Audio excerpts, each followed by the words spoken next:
All right, we're live. Well, we're not going to be live. We're going to be a day or two behind. We're going to be severely edited. Yes, we're going to be. Well, hopefully not. Hopefully I don't say anything too stupid. I do say, I apologize in advance if I say something stupid. I really don't mean it. But you never know what comes out of my mouth. But today, we're here with Marion Reneau. Did I say it right? Marion. Marion Reneau. I got the last name right. That's a start. And you already need to edit this. And then I'm here with Tim Blackstone, all the way from Minneapolis, or somewhere in Minnesota. Minneapolis. Minneapolis, okay. So yep. you know Prince, right? Or did know Prince? Yeah. Everybody from Minnesota knows each other. Hey, but this is not about you. This is about Marion. Marion. I thought, again, you need to edit it out. I thought it was about Prince. It could be about both. I don't discriminate. Yeah. Marion, you got the flag on your hat there. Are you a true patriot? I sure am, through and through. Why is that? I think it's because of my dad. When he came to this country, he wasn't a citizen. And in order to get citizenship, they told him he had to fight in the Vietnam War. So he took on that challenge and he fought in the Vietnam War, and he came back and he got his citizenship. And he says, he's like, I love my country, but this is one of the greatest things that I've got to experience and to share with you. And he showed me his certificate. He was beaming with pride, just so proud. And he served in the military 30 plus years. And ever since then, he's just instilled patriotism in us, both me and my brother, my son now. Your brother is, how old is he? My brother's 5 years younger than I am. He's about 37, 38. So that makes you 42. 42. I'll be 43 in actually 1 month. This is the most unbelievable thing in the world. I cannot believe you're that old. I'm that young. Yes, right, I know. That's what I meant. Tim, you're supposed to correct me on this. Look, man, I'm 42 years old too, so I'm right there. Exactly. Yeah. How old were you when you first started fighting? First of all, I guess I should tell everybody, you're a UFC fighter. You're ranked currently number 10 in the Bantamweight division. Yes. With a record of 9-5-1. Mm-hmm. And the funny thing, I was looking at your record. If you go to a decision, you're going to lose. Every time. That is the strangest thing. It's because you're 42. I'm the underdog. So I always know in my head, like, damn it went to decision. What am I doing? So I really, really have to push to try to finish my fights. So I also saw that. Can you guys hear that truck in the background? Yeah, that's all right. Just more editing. Okay. I also saw that you were, with your 9 wins, you had 5 knockouts, or 5 by strikes. Your 5 wins were by strikes, 3 wins by submission, and 1 went to a decision. Wow, you know my stats better than I do. Yeah, so you don't play around. I try not to.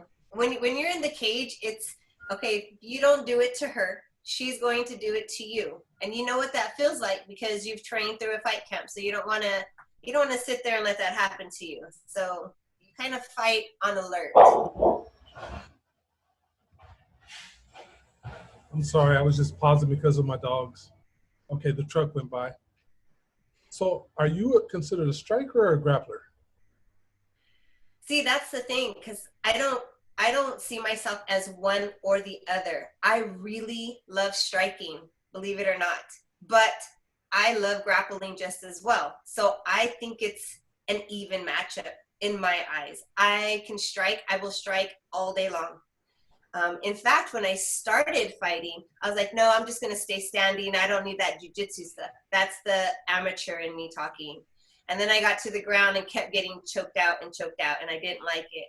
So I started doing the ground stuff and realized I love it on the ground as well. So in all honesty, I don't label myself as one or the other. I just say I'm an all-around mixed martial artist.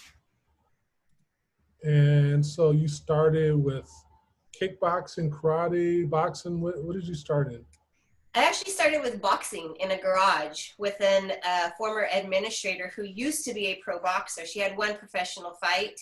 And I said, hey, I'm interested because I grew up watching boxing with my dad. My dad, he loved watching the oldies, the old guys from back in the day. I mean, he was raised in boxing. So back in Belize, his uncle actually boxed. And my dad, he did a lot of boxing himself. And when I asked him, Dad, show me how to box, he said, no, baby, girls don't fight. They cook in the kitchen. I kid you not. Wow. And believe it or not, my brother, he ended up teaching my brother. My brother ended up going to culinary arts school to be a cook, and I turned out to be the fighter. So my dad learned a hard lesson. Don't tell her no, she can't do something, because she's going to go out there and do it anyways. So have you ever beat up a guy? Yes. Tell us the situation. Well, in what grade do you want me to? I know. I feel like this is going to be like in third grade. I beat this dude up in fourth grade. Yes. Mike came at me. So it started in kindergarten when Marky took my apple. Yeah. No, I kid you not. It started in kindergarten. So Marky took my apple, this big chunky kid, and I punched him in the stomach, and he fell down and told on me.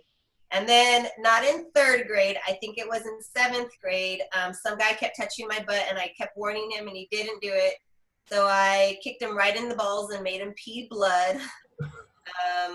I beat up a couple of guys in school when I wasn't supposed to.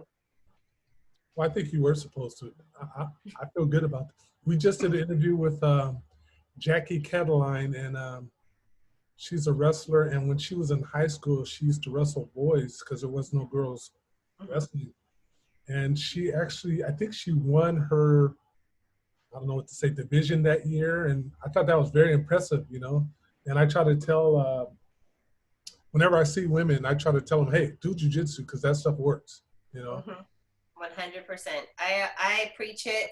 I feel like as a teacher, because I also am a teacher, I feel like we need to change our PE programs. Since I am a PE teacher, I don't think that PE is suited for everybody, but I do believe that jiu-jitsu could be that answer for some kids who say don't like basketball. They're just not hand-eye coordinated. They don't like that type of stuff.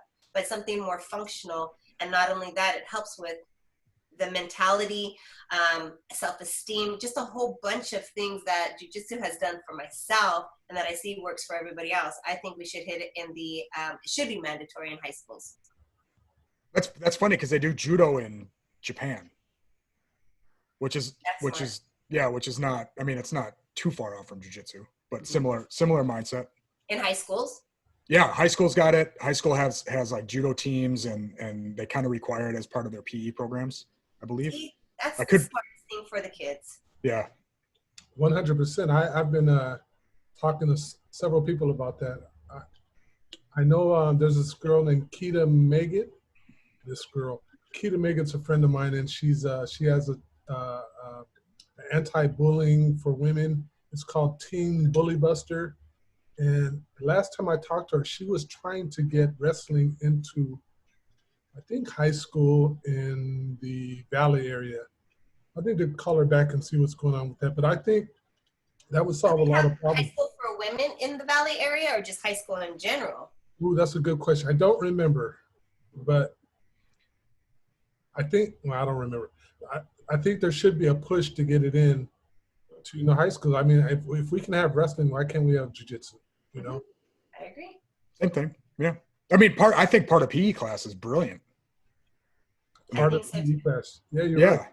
That's or something like that. It doesn't have to be like, you want to label it sport or self-defense jiu-jitsu, however you want to quantify it, but it could just be simple self-defense stuff that doesn't have to be just straight jiu-jitsu. We can teach them how to fight, how to throw a punch, how to deflect a punch, stuff like that. Obviously, yeah. Punch cover clinch, and all your basic but I would almost equate it to basically stuff that you teach law enforcement officers. Right? You're not teaching law enforcement officers, especially in that capacity. You're not teaching them the latest, greatest sport jiu-jitsu stuff because some of that stuff just doesn't apply. Right. But you could almost teach them like a regular law enforcement stuff, punch, cover, clinch, how to defend headlocks, you know. Different shoulder locks, different chokes, different Yeah, ways. absolutely. Yeah, I agree. Yeah. And I would love to teach it. I've mentioned it to our board many times. It's always got shut down, even as an after-school program in my district. Now, I know some districts around this area do have after-school jujitsu, which I think is brilliant for high school students, especially those suffering. There's a lot suffering from, you know, mental disorders or even self-esteem issues. I think this is a great outlet for them. Marion, what area are you in? Where do you live? Visalia, Central Valley, California. Oh, okay. I know they have some after-school programs in Florida too. Like Biscayne, Florida, like some jujitsu after-school programs that's actually associated with some of the schools. Nice. So some of the schools bring over their students to teach or to learn jujitsu in this kind of after-school program, and then it's directly correlated with the school. Yeah, that's the same thing. That's the same type of program they have here. It's directly correlated with the high schools. However, just not all high schools. I think it should be mandatory in a PE class in some way, shape, or form. Like as an elective or something. Like, hey, do you want to learn it? I bet you that class would be full. So as a PE teacher, are you then bound to like your certain curriculum, right? You have to teach this. Can you ever add anything to that? We can, but we would have to get the board approval. Before we would add it. Now, I did get the approval to do some self-defense type stuff, but no jujitsu. So, you know, standing type stuff. But yeah, but see, the self-defense stuff can also be. That's what I'm like the law enforcement stuff. Mm-hmm. But they were very specific, and I don't understand why. Because I'm like, what happens if they fall down? You want them to stand back up? Huh? It's the same thing. Right. It's kind of been the same thing. Just they're trying to word it one way when actually it encompasses like self-defense encompasses all of jiu-jitsu. Technically, I feel like after I'm done with UFC, I feel like I'm going to knock on their door a little bit more and just kind of be that, you know, squeaky wheel until I get it. Right now, my hands are tied just because I'm so busy. Oh yeah, I'm sure I'll do that afterwards. Well, so like when you do that, get in touch with me because I have a really good curriculum that you can go off of to try to get that to work.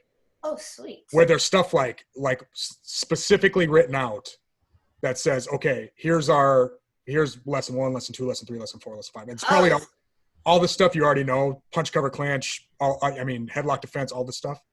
But it might be a good base to hey, here's what I'm thinking as a plan. Yeah, and none of it really involves. There's some stuff on the ground, right? You know, basic kimuras and chokes and stuff like that, but there's not.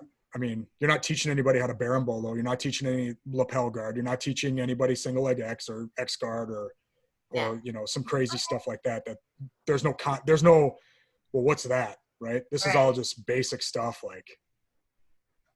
Okay, I'll hit you up. Yeah, do it. So, yeah, and it's the same. It's also the same thing that they're running in Florida too, with the schools. So it might be advantageous to even to correlate, get with them some way. Yeah. Spaces. Oh, I can do that. Yeah. I can do that. Would that be awesome if possibly somebody has maybe did like if they were here, I'd go there and do like a documentary on it to show exactly what's being done and how it's helping the kids there. And then you could show it to wherever you go. You could say, hey, look, this is what they're doing in Florida. Florida just opened up, you know, from the coronavirus. So we should follow them in their, I'm just joking. Wow. Maybe not. I heard the beaches were a little full and people wiling out in Miami. That's Miami. Spring breaks, Miami going to Miami. Miami, what are you going to do? So how did you start, or what got you into jiu-jitsu? I remember you said that you saw being on the ground was kind of important. I mean, so where did you start training jiu-jitsu at? I started training when I was probably 28 years old, 29 years old. And I did it because I realized that was an essential part. You know, 100% of the fights start standing, but about 20 to 50% end up on the ground. And that's a big percentage. So I really wanted to be an all-around good fighter. And I think that stems from maybe my track and field days when I was a heptathlete. I didn't have to be excellent at one event, but I had to be at least decent in all 7 events to score what I needed to score. So it was that way of thinking that got me, hey, I want to do jujitsu. I want to try to pick up wrestling because I had never wrestled before. My dad wouldn't allow it. God bless him, he's a he did not like women in sports whatsoever, but he couldn't stop me. He was just like, well, I could say no to wrestling and no to boxing, but he couldn't say no to everything else. So I had to pick up that later on in life. And let's go back to, I do remember seeing you running track. You were at Long Beach Poly? Long Beach State. Long Beach State. Oh, okay. So that's why you're an all-around athlete. You can do everything. I try. You should have like some type of Olympic games where you have to be a hip-athlete and a jiu-jitsu artist and a boxer. Oh man, those track days are over. So it's so funny because I'm so happy I have the track. But the track workouts, some of the hardest workouts I've ever done, some of the sprints, the requirements oh man. But for my fight camps, I always have to go back out to the track. And I remember those sprints, and boy, do they hurt just the same. I always swear to myself, I swear, as soon as I'm done, I'll never come back out to this track. I always end up back out. Yeah, you're not like Kenny. You want to work out today? You want to go run like 10 100-meter sprints? No, I'm good. And oh man, we can't go outside here. Just do it. Otherwise, I would. I'm just do it in your backyard, man. Just up and down the hall. No. We they told us that we can't move from room to room. We're stuck in one room. This is a real quarantine. I don't know how they do it in Minnesota, but this is how they do it. 400s, no. Yeah. So I do not miss those. What did you bring from track into your training? Had time management. In all honesty, time management. I was at Long Beach State for 5 years with a double major. I was on a full ride scholarship, and I had to work part-time, and I had to train full-time, and I had 18 units. So I feel like that set me up for what I do now. My time management skills are on point. Everybody always asks, how do you handle being a teacher, being a UFC fighter, and training full-time, and then I own a gym? How do you manage all those things and still social life? Yeah, I don't need a social life. There's no social media right here. Yeah. But a lot of things had to be given up. Social life is one of them during certain times. It just had to. So I'm gonna say this. Hopefully, it doesn't come out wrong. It's probably gonna come out wrong. That means we're bound to hear. But I don't like seeing. Man, this is tough to say.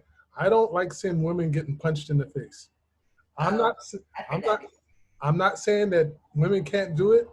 I just can't stand seeing a woman just getting punched in the face. I love watching women MMA, but yeah, that they're getting punched in the face. And the reason I'm saying this, so you have a son that's 18. Mm-hmm. How does he feel about watching you fight in the cage? He doesn't watch me.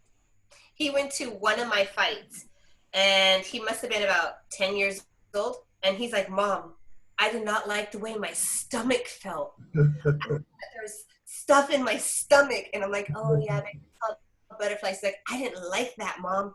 I was scared. And so since that day, he doesn't watch my fights until he knows I won.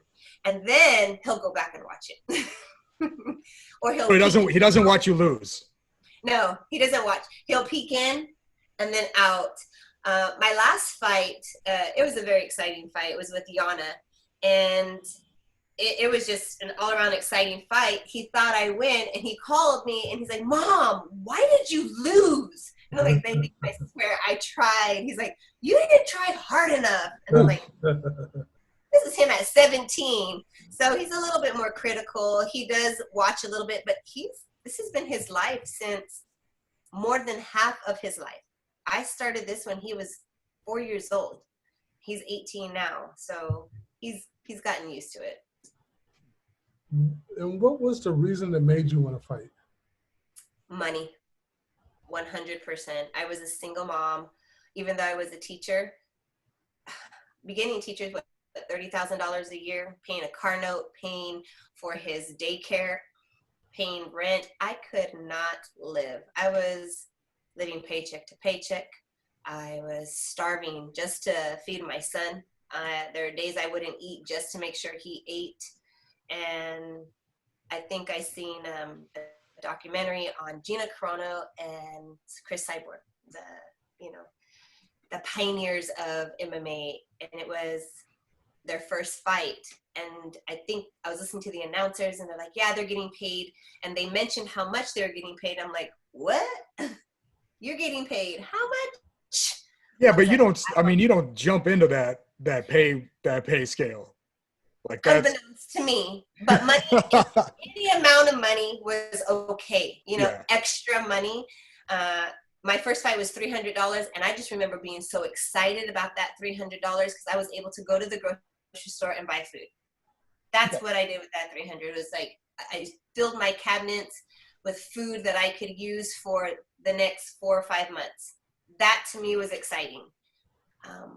I did not know where this journey would have led me, because there was a time where I just about gave it up. It was time for me to call it quits. It was time for me to focus on my son. It just wasn't going anywhere. I would train for a fight and the girl would back out.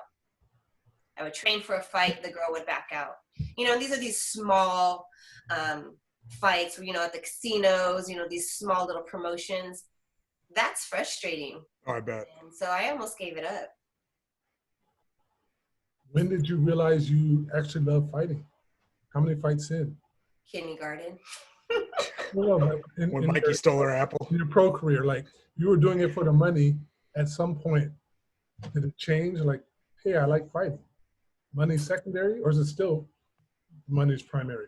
Money is still primary. I know people are like, oh, I do love fighting. Don't get me wrong. I've been fighting since I can remember. I am surprised I didn't get kicked out of high school for the amount of fights that I got into. I've always loved fighting. I don't like confrontation. I don't.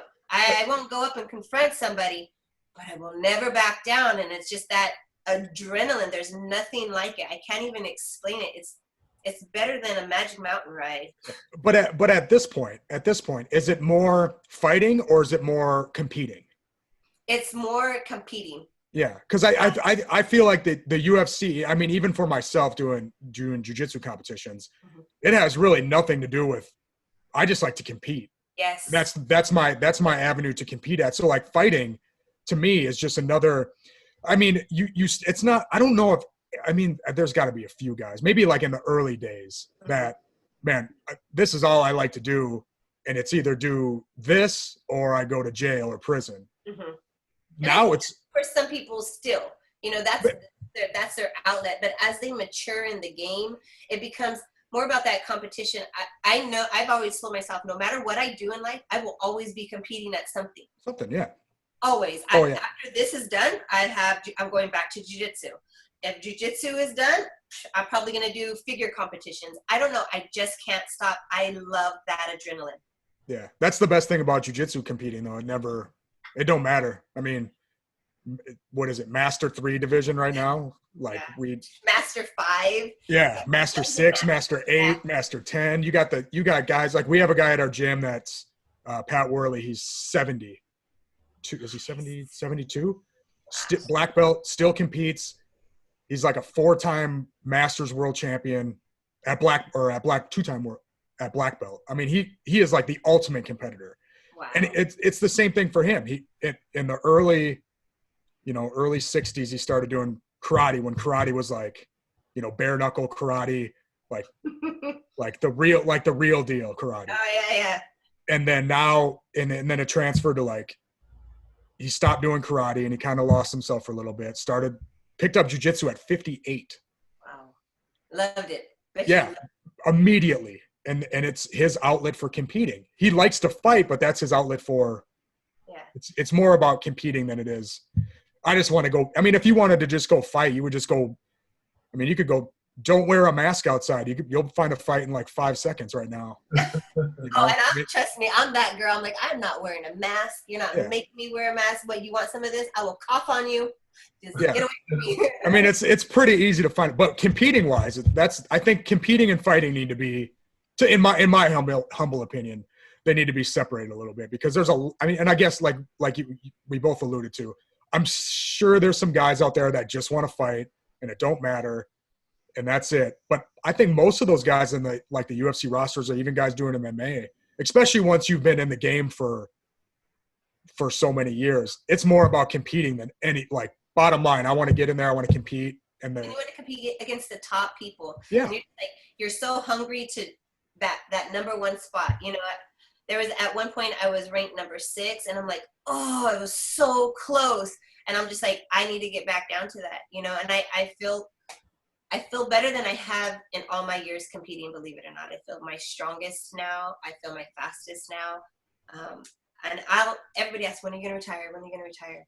I'll know when I need to retire. I'll know when I can't get up in the morning and train the way I need to. I'll know when the 20-year-old in the gym is just throttling me and I can't hang in there. If I can hang in there right now, I'm going to. Well, I hate to tell you guys this, but I got a phone call from a friend who's in the government, and he says they're going to shut down all jiu-jitsu schools forever in the United States. Good luck. I'll move this couch. Come on over. That's not happening. I already know. I know some schools around this valley that are open right now. We're looking to open May 17th at my gym to reopen again. I'm not waiting for this California governor. He's tripping. But I'm not going to let my business sink for 2 months. Okay, you asked me 3 weeks. Okay, 1 month. Okay, a month and a half. Okay, you know what? Now you're stretching it just a little bit. And I still didn't get my stimulus check. So I'm waiting. Yeah, I didn't file my taxes last year, so I don't get my stimulus check. Ooh, don't say that out loud. You know they're listening. Yeah, man, they're already on this, man. Surprised we haven't been rated yet. Lock your doors. Well, I will definitely edit that out. Thank you for reminding me. So who are do you have instructors at your school that teach other? So are you a black belt? Mm-hmm. Who did you get your black belt from? Kleber Luciano. Kleber. I did an interview with Kleber last year. I like him. Yeah. When I started doing jiu-jitsu, yeah, I really did do jiu-jitsu before. I know it doesn't seem like it, but I really did. Anyways, back then, Kleber used to have the biggest jiu-jitsu tournament. The Copa Pacific was huge back then. Mm-hmm. And Kleber, I remember one time there was an altercation on the mat, and Kleber was holding his food in his hand. I think it was acai. And he hopped the fence, the barricade, with the acai still in his hand, was about to fight somebody. And then everything calmed down, and he hopped back over the fence with the acai still in his hand. Don't tell nobody that story. But I think I know that story. I know that story. I've been with Kleber since day one. I got my belt under him. He's given me my belt. It was an emotional time to get my belt, but I've heard a lot of stories about his little altercation, but he will fight for his students. I love that. Oh yeah. I love me some Kleber. He's a very good guy. So have you given anybody their black belt? I have. Well, I didn't. I'm under, now since I opened up my gym, I'm under Lucas Rocha with the ZR team. Oh, Lucas Rocha. Yes. Awesome, man. He's so awesome. He's a good dude, man. He's a super good dude. I couldn't ask for a better professor. So we're under him, ZR team, and just maybe, I think it was February. I want to say, last year, I gave my husband his black belt under Lucas Rocha. And it was the best thing that could have happened. Believe it or not, jiu-jitsu saved our relationship and our marriage. He had went to Iraq and fought there. He was combat infantry, and he witnessed a lot of things. He's lost hearing. He just came back with PTSD, just really bad. And in all honesty, that saved us 100%. And I saw the transformation in the person and the man that he's become. I couldn't have been more happy to give him his black belt. You know, we keep hearing jiu-jitsu saves lives, and I can't explain it. There is no other martial art like jiu-jitsu. I mean, so I started in '98, and I remember seeing the tournaments here in California. It was predominantly white people, with some Brazilian people, and then maybe a black person and a Asian person. Now, that was Felicia. And now I want to say it's like 70% Hispanic. Yeah. So it's like really. You mean in Southern California? Yeah, in Because California. out here, we're just a bunch of white people. So yeah, it's just funny to see how like it changed over the years. You know, it's like, whoa, you know, and huge mixture, huge. Yeah. And it's just funny to see it grow and grow and grow. And there's a jiu-jitsu school on every corner. I mean, I throw a rock and there's another jiu-jitsu school. So to see it grow. Nail salons. It's like nail salons. Exactly. So just to see it grow is just amazing.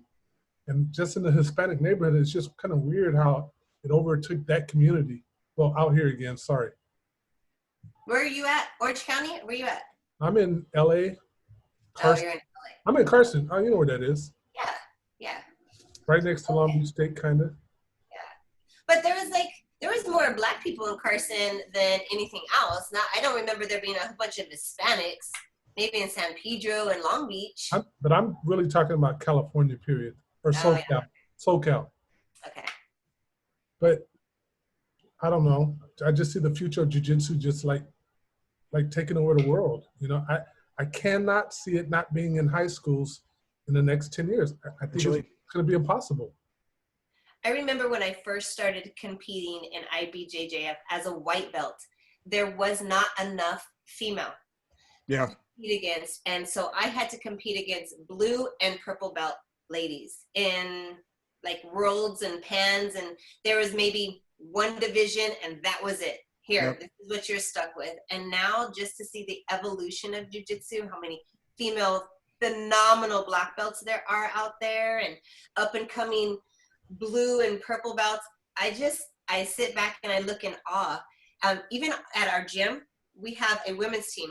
It's a huge women's team. There's like 35 women on the mat at one time, just all soaking in jiu-jitsu.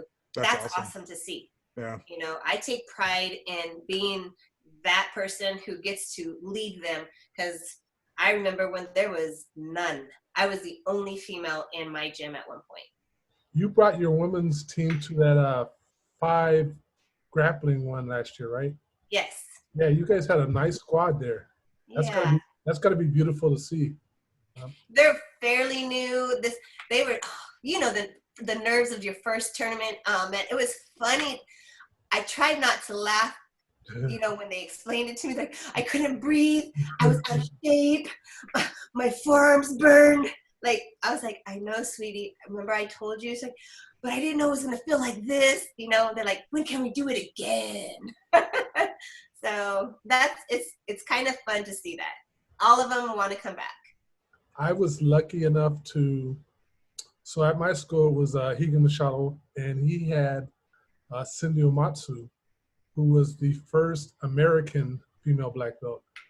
And then out of that, we had Jocelyn Chang, and we had Felicia O was out of Jean Jacques, but she used to come down and train. And then we also had Chris Shaw, who used to own Legends magazine. So 4 of the first American black belts female black belts were Machado students.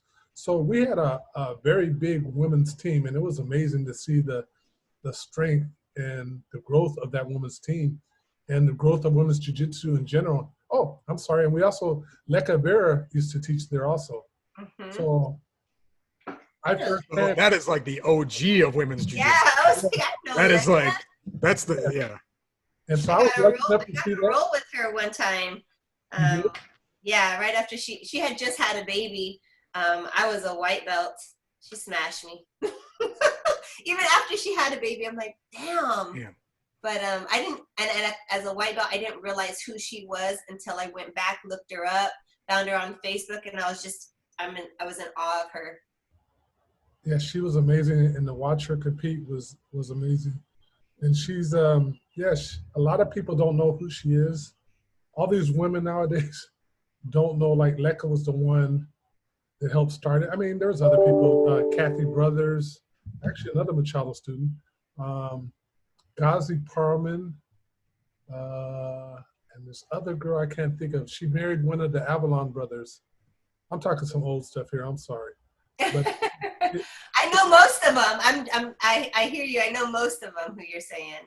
But it made me appreciate women's jiu-jitsu a lot. I started watching them, train and it was just, I guess, more technical. And so when I started going to tournaments and taking pictures, a lot of times I would just like go watch the women, and I can't tell you why, but I like their jiu-jitsu better, Anyways. I could agree. Yeah, I think it is more technical. I think if you look at women's jiu-jitsu, or even, with the guys being, like the 120-pound guys, like it's super There's technical. so much more passion and pride behind it. I feel when I watch two women competing, they're just leaving it all out there on the mat. I would agree. But I mean, you could get that from guys too. Don't let me take it away from guys as well. But I just feel I love to watch the girls. Who are your favorite jiu-jitsu female artists right now? I have been a fan of Bia Mosqueda since she was probably a blue belt. And believe it or not, I grew up in the ranks watching Mackenzie Dern. And those were the two girls that I tried to mimic my jiu-jitsu from. Of course, I've evolved since then, but I do remember those two, specifically Mackenzie when she was a purple on up, and Bia Mosqueda just more recently. Her flow, the way she just moves, I'm just like, what the heck did she just do? Yeah. Believe us. A lot of the guys are sitting there going, what was that? There's something about her charisma, the way she is with people when she sees them and she meets them. That goes a long ways too. You're not quite the snob. And I do remember when I first got my black belt, I went to compete at Pans, and Mackenzie Dern was right in front of me, and I was so nervous. I wanted to throw up, and I was already in the UFC, but I was just like, this is so stupid. I get so much more nervous for a jiu-jitsu competition than a UFC fight. And she's like, oh, this is going to be fun. It's easy. It's the gentle art. And I was just like, girl, you are not helping. I am nervous. There's nothing but black belts out there. I just got mine a month before. It's like you have to prove yourself. So I remember she's like, I'll be watching you. And I was like, no, shh, stop. I'm fangirling on you. And you're telling me you're going to watch me? Go away. But she did watch me. I did win. I won that Pan Am's as a Master 1. And that was the last time I got a chance to compete in jiu-jitsu. Since then, I pretty much focused all my training on UFC stuff and just trying to rear into that. Speaking of Mackenzie, I was amazed at her having a baby. And then maybe a month later, she was wearing a bikini looking just awesome. And then maybe a month and a half later, she had a fight in the UFC. Maybe my timeline's a little off. Yeah. But to even get back in the cage, let's say it was 4 months, to me it was amazing. Yeah, she's crazy. Yeah, that was, I wouldn't have made weight, for one. I just remember being pregnant, and I gained so much weight. I was over 200 pounds after I gave birth to my son. Over 200, clearly. That's pretty amazing. It was pretty chunky. How long did it take you to lose that weight? It took me 8 solid months. My mom, she made me get up, and we just power walked every day for 8 months, and the weight came off. I ended up getting lower than what I was before, but man, that does not look good on me. Your name is the Belizian what? The Belizian Bruiser? Who came up with that name? Probably one of the guys in the gym. Are you a bruiser? You want to know why, huh? You're like, why? Yes. So I was the only girl in the gym, and jujitsu, I was like a newborn vampire. Just crazy with jujitsu when I first started. You know, white belts, how crazy they are. So being the only girl, I didn't care about guys' balls. So anytime I rolled with guys, I 100% all the time hit them in the balls accidentally. 100%. They were all afraid to roll with me because they're like, I didn't bring my cup. I want to roll with her. I don't have my cup on. They protect their balls to where maybe I'd make them bleed in the nose now. And they're just like, God, I can't win, you know? So they just called me the bruiser. I love it. I have not done that since. I'm gonna start using that. Like it's gonna be my new strategy. I want everybody to know who's not watching this, who's just listening to it. She did air quotes when she said accidentally. You guys know air quotes. Accidentally. I don't know what she meant by that. You can take it however you want. I don't do this anymore. It wasn't my intention. I love it. More like this. So was it actually the Belizian blue ball bruiser or something like that? Blue ball? No. Whoa. No, just the Belizian Bruiser. They wanted to call me the Belizian Ball Buster, but I was just like, I'll take Bruiser over Ball Buster any day. Well, that does kind of fit also. Yeah. I'm okay with that. It's funny though, like in jiu-jitsu that, man, I don't think maybe I got hit in the nuts like once in my lifetime. You didn't roll with me as a white belt. I would have took care of you multiple times. So at your school now, how many women are there versus how many men are there? There's quite a bit of women. I'd say there's probably 37 women altogether, and I definitely have more men on the mats. However, my dream one day is to walk into a co-ed class and have more women than men on the mat. I always tell them, like, ooh, guys, it's getting close. And they're like, no, we got one more coming, you know, because they're still like, no, we're still going to be more men on the mat than women, but we're getting there. Are you the instructor for the men? I'm in the instructor for the co-ed class and the women's class, yes. Do you find any issues with men questioning you or anything? I'm not saying that there isn't. I'm just curious. If there is, they're not telling me. Okay. I feel they're that way because they respect me. I've earned their respect in a way that, you know, I'm able to teach and do at the same time because I roll with all of my students. So there's that level of respect. You have to feel that jiu-jitsu is I can't say the only sport, but one of the sports where a woman and a man teaching, there's no difference. You know, a woman. No, I would agree. A woman 105 pounds could walk in there and teach, you know, class of men 220 pounds. You know what I mean? Yeah. So I kind of came up with this conclusion after watching Leticia Rivero. I got to mention her about being one of the pioneers. But I was watching Leticia coach, and I was like, man, she's coaching all the guys. And I was like, wait a minute, you know? So it kind of made me think, it's like, hey, you know, anybody can teach jiu-jitsu. You know, there shouldn't be any bias against anybody. No, and I think you'd find more bias from like brand new white belts, or maybe not bias, but apprehension from brand new white belts, right? From new students than you would.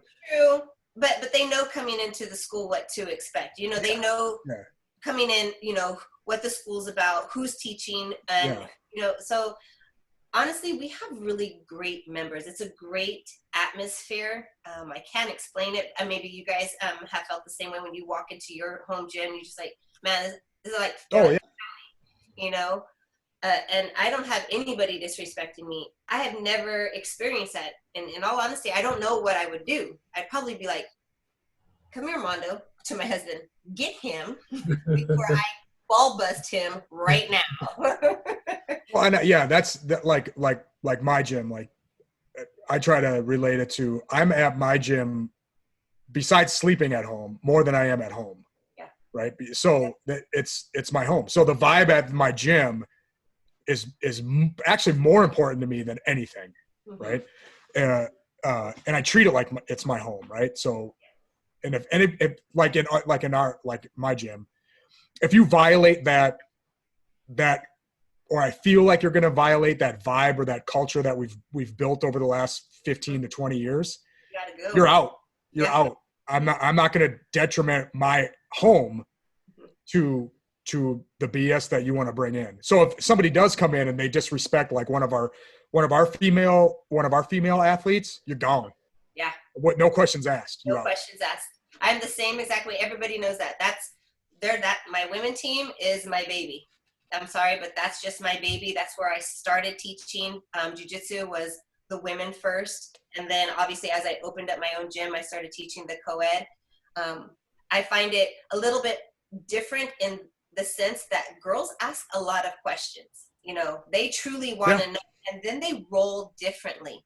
And that's important to know as well, as, you know, what's essential, you know, certain things are going to be more essential than other things, depending on your body type, depending on your skill level, your athleticism. But I just feel that girls tend to roll differently than men. I would say meaner. I would say they roll meaner. Like I and that's just from my experience on like with our female athletes, right? They going with some of our female purple belts and brown belts, they are mean. Oh yeah. And they don't like, there is no they're nope, zero. Yeah. That's funny because I was going to ask this other question. Do you think that, like, to me, when I see women roll, like, I'm going to give you an example. Oh, I can't think of their names right now. It's two girls out of San Diego, and they're both brown belts, and they were going at the No-Gi Worlds, and like they were growling at each, snarling, yeah, and then after it was over, they were like, oh, nice to see you. It's no big deal. Every time. Guys don't do that, you know? No, every time. So, I mean, there's some guys that don't do. I mean, you could go to war with one of your buddies, you know, during a 5-minute roll, and it could be all out, and then afterwards, it's like, all right, you know.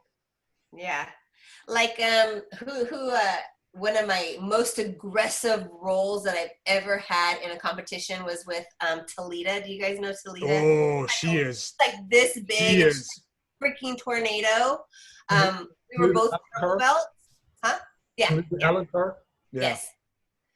She was the most aggressive head, button, elbow. I was like, okay, we're going there. And then afterwards, she was like, hey, what's your name? I'm like, what the heck? But it was no animosity. You're right. We do. I think some girls do roll a little bit meaner than most, but I do remember my toughest. She was hands down my toughest roll I've ever experienced, ever. Yeah, she's mean. Yeah. I mean, on the mats, not outside the mats, but oh yeah, no, I know. Yeah, she is. I think any match that I've seen her compete in, she's no quit. There's no quit. Zero.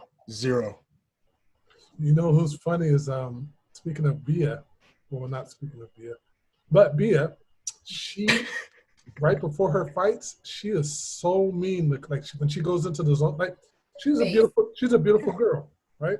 But before a fight, she's frowning like this, shaking her head.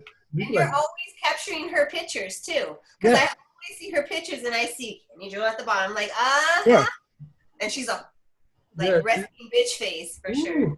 Yeah, she looks like I'd be scared to fight her just by that stare down, you know. Intimidation. Do you use intimidation when you prepare? Not prepare, but before the fight? Are you trying to scare the girl? Do you snarl at her? MMA fight or jiu-jitsu? Both. For jiu-jitsu, not too much. I'm trying to calm my nerves. Like I said, in a jiu-jitsu match, I'm more nervous for a jiu-jitsu match than I am an MMA match, hands down. I do believe, though, that competing in jiu-jitsu has helped me with my nerves for MMA.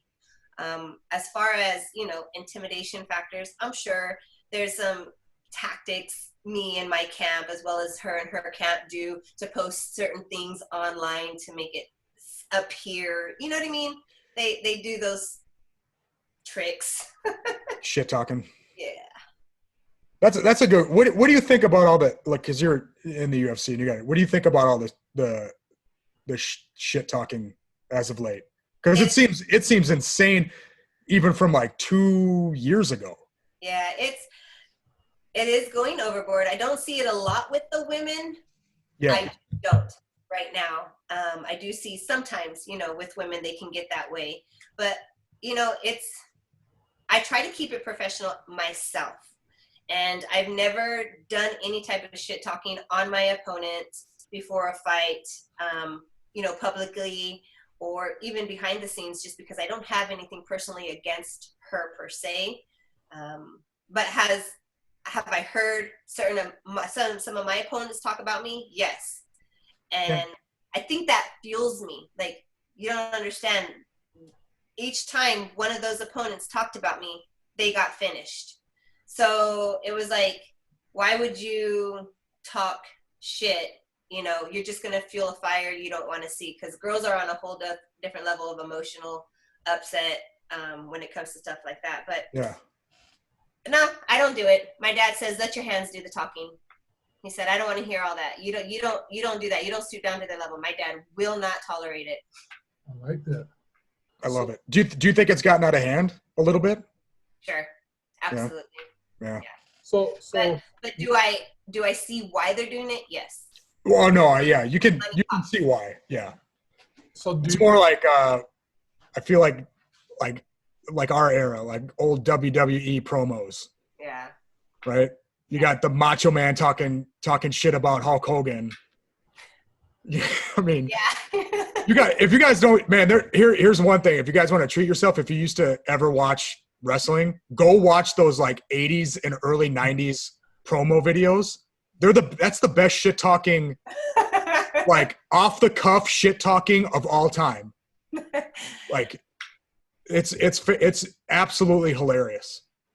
You know what? I'd love to see Conor McGregor and Gordon Ryan in a battle. No, I want to see Masvidal and I want to see George and Conor talk shit. Oh, that's a good one. I didn't think about it. Yeah.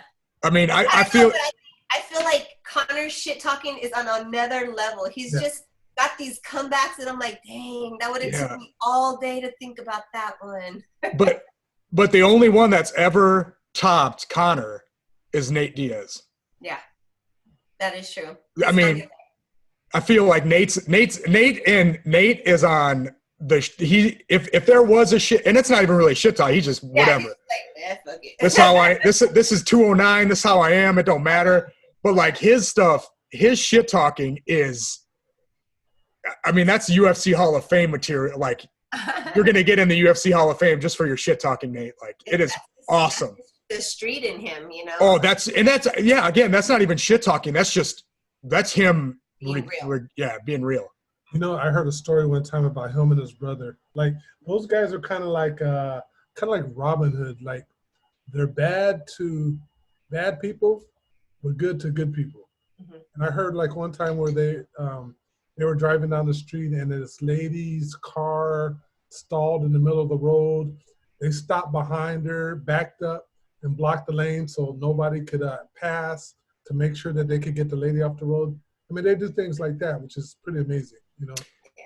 So I got a really good friend, Josh Palmer, who trains with Nate and at Cesar Gracie's camp out. And what he says is those guys. I mean, if you're their friends, they're the best people that you want to be their friends. Period. Like they are great guys all around, no matter what. Loyal. If you are on the other side of that, they are the worst enemy you could ever have in your entire life. Mm-hmm. But I think to me, that's just like we grew up. That's like I feel like that's our era. That's what I was going to say. That I feel like that's our era because I am the same way. I tell my friends, I'm a friend to a fault, but the minute you fault me, we're done. You're done. No going back. My circle just got smaller. Yeah. It was like, it's like me and like I just had this conversation with somebody today too. It's like ex-girlfriends. Like the second we broke up, your stuff is gone and I don't like, you're out. Like I don't even, there's no midnight calls from me begging for you to come back or talk to me. It's just like, all right, well, this is done anyways. Yeah. Well, what if it was your fault? Even more so, I just want it gone. You're kind of evil there. But I mean, for me, it's very black and white. Like I'll be loyal. I'll be the most loyal friend you have until I break up with you, or until until you violate that, right? Until you violate that loyalty or violate that trust, and then it's like, What if the loyalty wasn't broken? You guys just fell apart.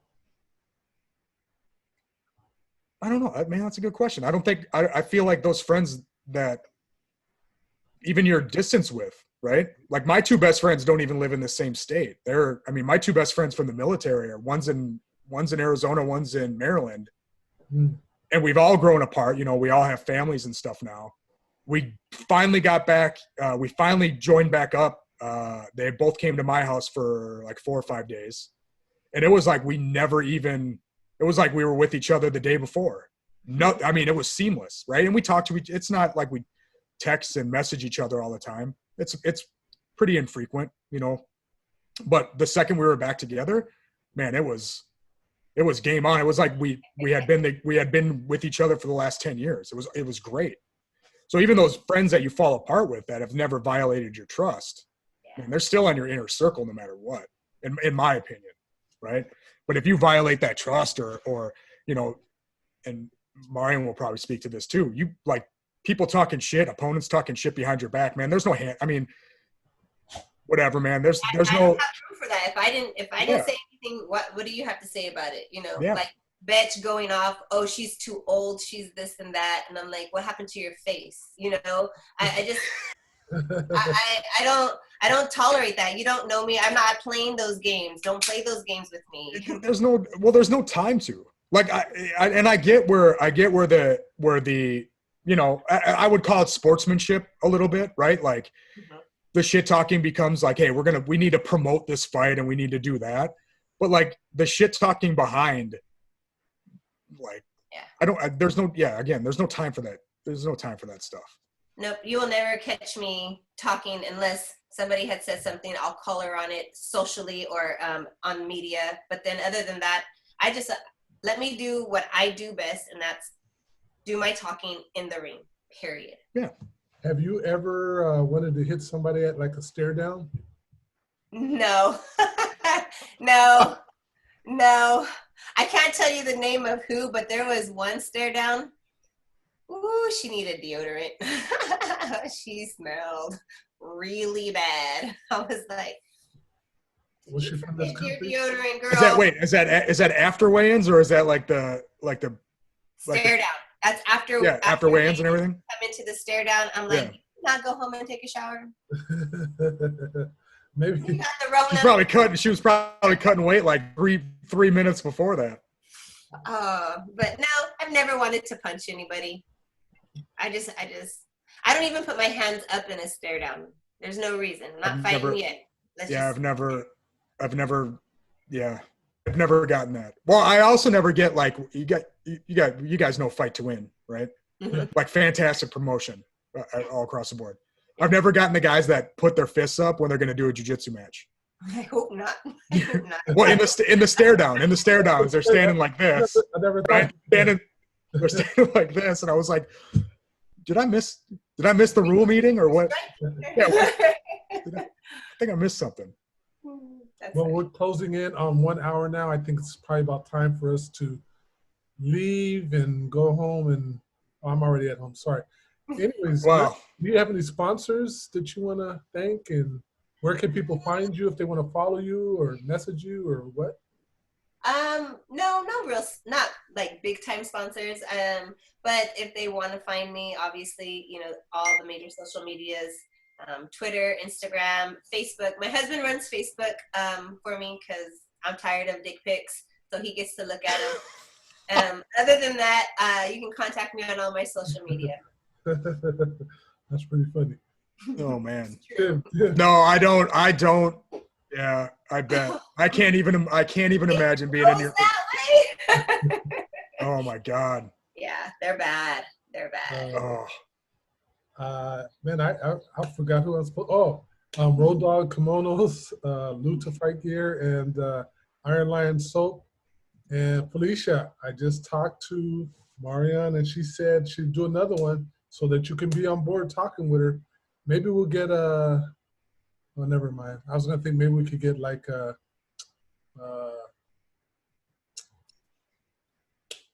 Can't think of the name right now. I'm getting old. Coronavirus. Everything's affecting me. Anyways, thank you guys both for being on, and talk to you guys soon. All right. Have a great day, guys. Thank you so much. Thank you. Bye-bye.